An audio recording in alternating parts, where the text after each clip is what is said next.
मैं हक से कहती हूँ बाबा मेरा है, मुझे पग पग पे वो देता सहारा है।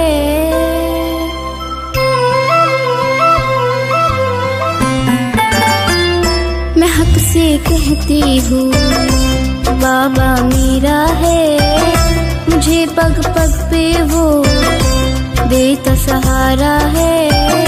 मैं हक से कहती हूँ बाबा मेरा है, मुझे पग पग पे वो देता सहारा है।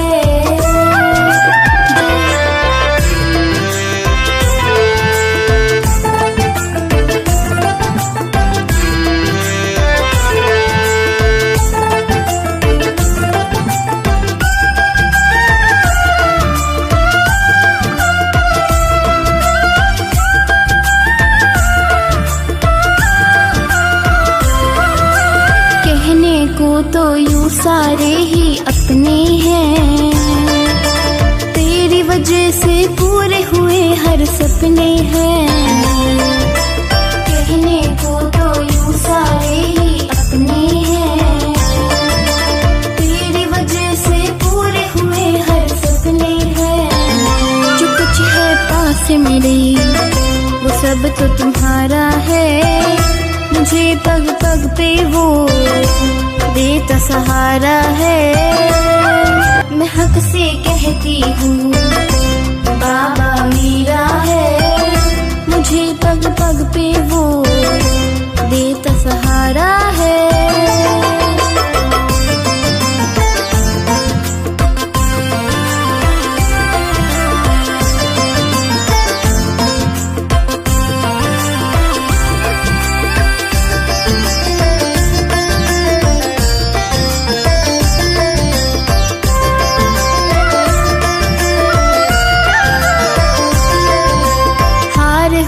को हर कोई बहलाता है, केवल तू ही उनका साथ निभाता है।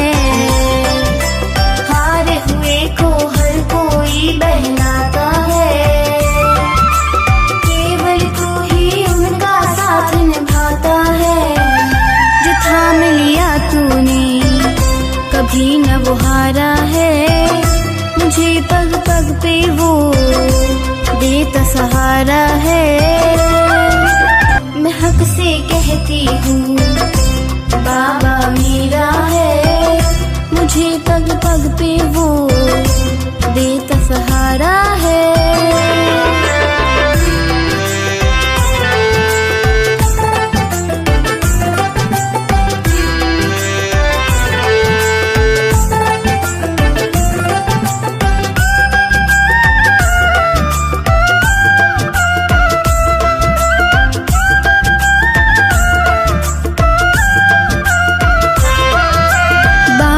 जैसा मुझको तुमसे प्यार मिला, मुझको समझने वाला कोई हकदार मिला। बाबुल जैसा मुझको तुमसे प्यार मिला, मुझको समझने वाला कोई हकदार मिला। मेरे इस जीवन को तुम्हीं ने संवारा है, मुझे पग पग पे वो देता सहारा है। मैं हक से कहती हूँ बाबा मेरा है, मुझे पग पग पे वो देता सहारा है। ओम शांति। आज 27 मई 2021 की साकार मधुर माँ वाक्यों।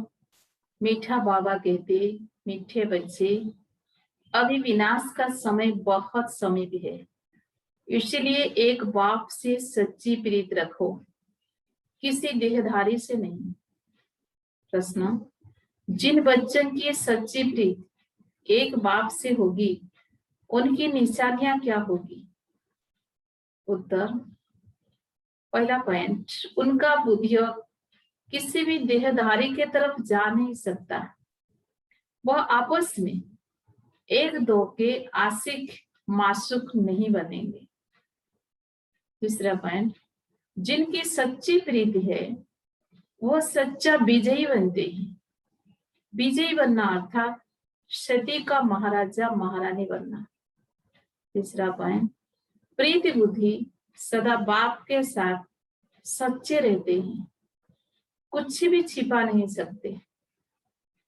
चौथा पॉइंट, रोज अमृत वेले उठ प्यार से बाप को याद करेंगे। पांचवा पॉइंट, दधीची ऋषि की तरह सर्विस में हड्डियां देंगे। छोटा पॉइंट, उनकी बुद्धि दुनियावी बातों में भटक नहीं सकती। गीत है, ना वो हमसे जुदा होंगे, ना हम उनसे जुदा होंगे। ओम शांति। यह ब्रह्मा मुख वंशावली ब्राह्मण कुलभूषण प्रतिज्ञा करते हैं, क्योंकि उनकी प्रीत एक बाप से जुटी हुई है। तुम जानते हो यह विनाश का समय है। बाप बच्चों को समझाते हैं कि विनाश तो होना ही है। विनाश काले जिनकी प्रीत बाप के साथ होगी वही विजय पाएंगे, अर्थात सत्य के मालिक बनेंगे। श्री बाबा ने समझाया है, विश्व का मालिक तो राजा भी बनते हैं तो प्रजा भी बनती है, परंतु पोजीशन में बहुत फर्क है। जितना बाप से प्रीत रखेंगे, याद में रहेंगे, उतना उच्च पद पाएंगे। बाबा ने समझाया है, बाप की याद से ही तुम्हारे विक्रम का बोझा भस्म होगा। तुम लिख सकते हो कि बिना काले विपरीत बुद्धि बिना संति। यह लिखने में कोई डर की बात ही नहीं है। बाप कहते हैं, मैं खुद कहता हूं, उनका विनाश होगा और प्रीति बुद्धि वालों की विजयी होगी। बाबा बिल्कुल क्लियर कह देते हैं, इस दुनिया में प्रीति तो कोई की है नहीं, तुम्हारी ही प्रीति है। बाबा कहते हैं, बच्चे परमात्मा और श्री कृष्ण की महिमा अलग अलग लिखो तो सिद्ध हो जाए कि गीता का भगवान कौन। यह तो जरूरी है ना। दूसरा, बाबा समझाते हैं, ज्ञान का सागर, पतित पावन, परम पिता या पानी की नदी, ज्ञान गंगा व पानी की गंगा। यह तो बहुत सहज है। दूसरी बात, जब प्रदर्शनी करते हो तो सबसे पहले निमंत्रण देना चाहिए गीता पाठशाला वालों को। यह तो बहुत सहज है। दूसरी बात, जब प्रदर्शनी करते हो तो सबसे पहले निमंत्रण देना चाहिए गीता पाठशाला वालों को। वो तो ढेर हैं, उनको खास निमंत्रण देना चाहिए। जो श्रीमद् भगवत गीता का अभ्यास करते हैं उनको पहले निमंत्रण देना चाहिए, क्योंकि वही भूले हुए हैं और सभी को भुलाते रहते हैं। उनको बुलाना चाहिए कि अब आकर जज करो, फिर जो समझ में आए सो करना। तो मनुष्य भी समझे। ये गीता वाले को बुलाते हैं, शायद इन्हों का गीता पर ही प्रचार है। गीता से ही स्वर्ग की स्थापना हुई है। गीता की बहुत महिमा है, परंतु भक्ति मार्ग की गीता नहीं है। बाप कहते हैं, मैं तुम्हें सत्य ही सत्य बताता हूँ। मनुष्य जो अर्थ करते हैं वो बिल्कुल रंग है। कोई भी सत्य नहीं कहते, मैं ही सत्य बताता हूँ। परमात्मा को सर्वव्यापी कहना भी सत्य नहीं है। ये सब विनाश को प्राप्त होंगे और कल्प कल्प होते भी है। तुमको पहली मुख्य बात यह समझानी है। बाप कहते हैं, यूरोपवासी यादवों की है विनाश काले विपरीत बुद्धि। विनाश के लिए अच्छी रीति तैयारियां कर रहे हैं, परंतु पत्थर बुद्धि समझ नहीं सकते। तुम भी पत्थर बुद्धि थे, अब पारस बुद्धि बनना है। पारस बुद्धि थे, फिर पत्थर बुद्धि कैसे बने हैं? यह भी वंडर है। बाप को कहा ही जाता है नॉलेजफुल मर्सीफुल। बाकी जो अपना ही कल्याण करने नहीं जानते वो दूसरों का कल्याण कैसे करेंगे? जो नॉलेज ही धारण नहीं करते तो पद भी ऐसा पाते ही। जो सर्विसेबल है वही उच्च पद पाएंगे। उनको ही बाप प्यार भी करते ही। नंबरवार पुरुषार्थ अनुसार होते ही है। कोई तो यह भी समझते नहीं कि हमारी बाप से प्रीत नहीं है तो पद भी नहीं मिलेगा। चाहे सगे बने व सौतले बने, विनाश काले प्रीति बुद्धि नहीं होगी। बाप को फॉलो नहीं करेंगे तो जाकर कम पद पाएंगे। दैवी गुण भी चाहिए, कभी झूठ नहीं बोलना चाहिए। बाप कहते हैं मैं सत्य कहता हूँ, जो मेरे से प्रीत नहीं करते तो पद भी नहीं मिलेगा। कोशिश कर 21 जन्म का पूरा वर्षा लेना है। तो प्रदर्शनी मेले पर पहले पहले गीता पाठशाला बालक को निमंत्रण देना है, क्योंकि वो भक्त ठहरा ना। गीता पाठे जरूर कृष्ण को याद करते होंगे, परंतु समझते कुछ नहीं है। कृष्ण ने मुरली बजाई, राधे फिर कहाँ गई? सरस्वती को व्यंजन दे दिया है, मुरली फिर कृष्ण को दे दिया। मनुष्य कहते हमको अल्लाह ने पैदा किया, परंतु अल्लाह को जानते नहीं है। भारत की ही बात है, भारत में ही देवताओं का राज्य था। उनके चित्र मंदिर में पूजे जाते हैं, बाकी किंग्स आदि के स्टेचू तो बाहर लगा देते हैं, जिस पर पंछी आदि किचला ढालते रहते हैं। लक्ष्मी नारायण, राधे कृष्ण आदि को कितना फर्स्ट क्लास जगह पर बिठाते हैं। उनको महाराजा महारानी कहते हैं। किंग अंग्रेजी अक्षर है, कितना लाखों रुपया खर्च कर मंदिर बनाते हैं, क्योंकि वह महाराजा पवित्र थे। यथा राजा रानी तथा प्रजा सब पूज्य है। तुम ही पूज्य फिर पुजारी बनते हो। तो पहली बात है, बाप को याद करो। बाप को याद करने का अभ्यास करने से धारणा होगी। एक के साथ प्रीत नहीं है तो फिर और के साथ लग जाती है। ऐसी ऐसी बच्चियां हैं जो एक दो को इतना प्यार करती है जो शिव बाबा को भी इतना नहीं करती है। शिव बाबा कहते हैं तुमको बुद्धियोग मेरे साथ लगाना है या एक दो में आशिक मासूक बन जाना है, फिर मेरे को बिल्कुल ही भूल जाते हैं। तुमको तो बुद्धियोग मेरे साथ जड़ना है, इसमें मेहनत लगती है, बुद्धि टूटती ही नहीं है। शिव बाबा के बदले दिन रात एक दो की ही याद करते रहते हैं। बाबा नाम सुनाए तो ट्रैक्टर बन जाते हैं, फिर गाली देने में भी देरी नहीं करते हैं। इस बाबा को गाली दी तो शिव बाबा भी झट सुन लेगा।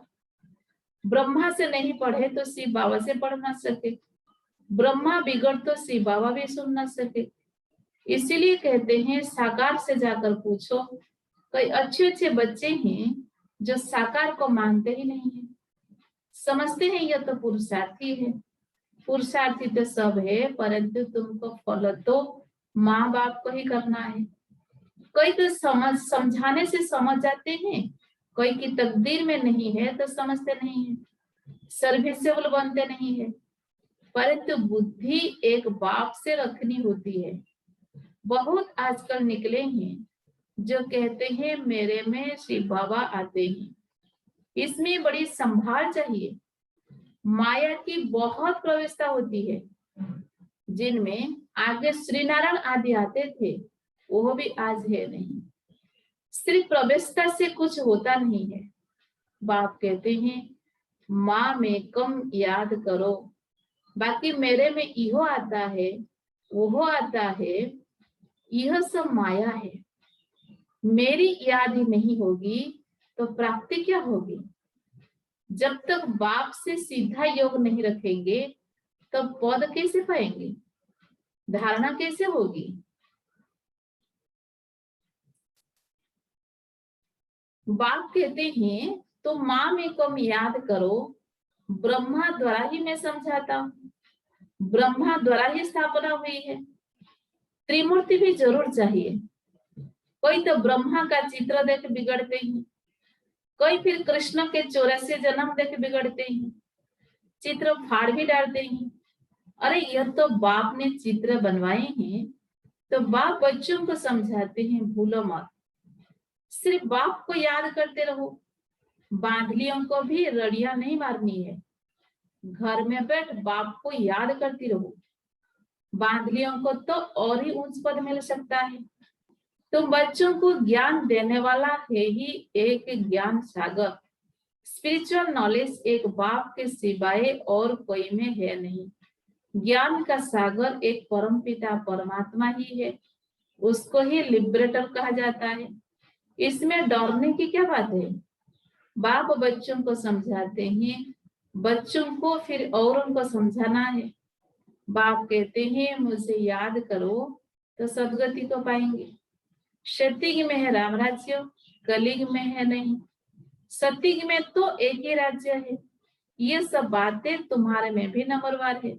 जिनकी बुद्धि में धारणा होती है, जिनको धारणा नहीं होती है, विनाश काले विपरीत बुद्धि कहेंगे, पद पा नहीं सकेंगे।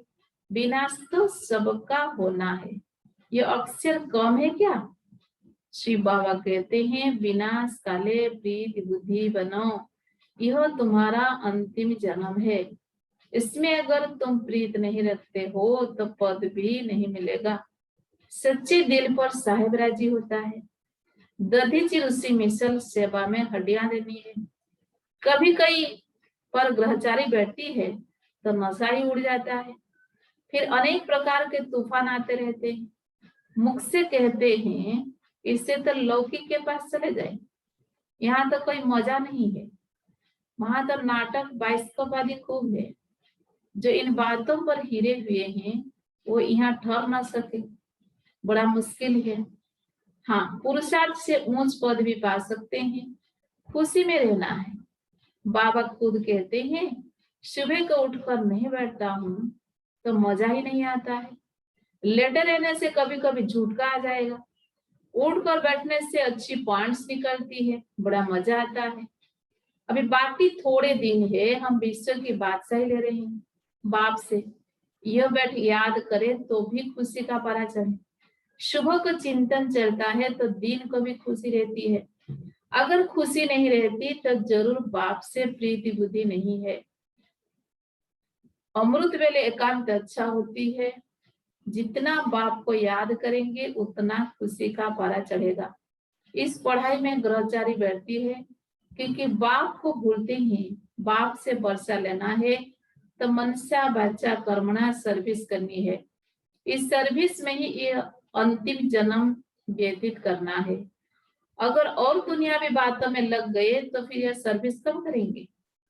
कल कल करते मर जाएंगे। बाप आई ही है स्वर्ग में ले जाने के लिए। यहाँ तो लड़ाई में कितना मरते हैं, कितनों को दुख होता होगा। वहां तो लड़ाई आदि होगी नहीं है। ये सब पिछाड़ी के हैं। बाबा कहते ये सब पिछाड़ी के हैं, सब खत्म होने हैं। निधन के ऐसे मरेंगे, धनी के जो होंगे वो राज्य भाग्य पाएंगे। प्रदर्शनी में भी समझाना है कि हम अपनी कमाई से, अपने ही तन मन धन से अपना राज्य स्थापन कर रहे हैं।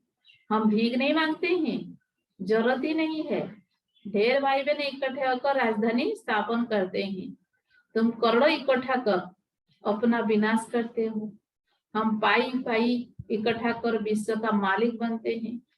कितनी वंडरफुल बात है। अच्छा, मीठे मीठे सिकिल दे बच्चों प्रति माता पिता बाप दादा का याद प्यार और गुड मॉर्निंग। रूहानी बाप की रूहानी बच्चों को नमस्ते। हम सभी रूहानी बच्चों की रूहानी बाप दादा को भी याद प्यार गुड मॉर्निंग, नमस्ते नमस्ते नमस्ते। धारणा के लिए मुख्य सार नंबर 1, अमृत वेले एकांत में बैठ बाप को प्यार से याद करना है। दुनियावी बातों को छोड़ ईश्वरीय सेवा में लग जाना है। नंबर 2, बाप से सच्ची दिल रखनी है। आपस में एक दो के आशिक मासूक नहीं बनना है। प्रीत एक बाप से जड़नी है, देहधारियों से नहीं। वरदान, स्वार्थ शब्द के अर्थ को जान सदा एक स्थिति में स्थित होने वाले सहज पुरुषार्थी भवो। स्वार्थ शब्द के अर्थ को जान सदा एक स्थिति में स्थित होने वाले सहज पुरुषार्थी भवो। आजकल एक दो में जो लगाव है वो स्नेह से नहीं लेकिन स्वार्थ से है। स्वार्थ के कारण लगाव है और लगाव के कारण न्यारे नहीं बन सकते। इसीलिए स्वार्थ शब्द के अर्थ में स्थित हो जाओ, अर्थात पहले स्व के रथ को स्वाहा करो। यह स्वार्थ गया तो न्यारे बन ही जाएंगे। इस एक शब्द के अर्थ को जानने से सदा एक के और एक रस बन जाएंगे। यही सहज पुरुषार्थ है। स्लोगन, फरिश्ता रूप में रहने से कोई भी विघ्न अपना प्रभाव डाल नहीं सकता। फरिश्ता रूप में रहने से कोई भी विघ्न अपना प्रभाव डाल नहीं सकता। ओम शांति।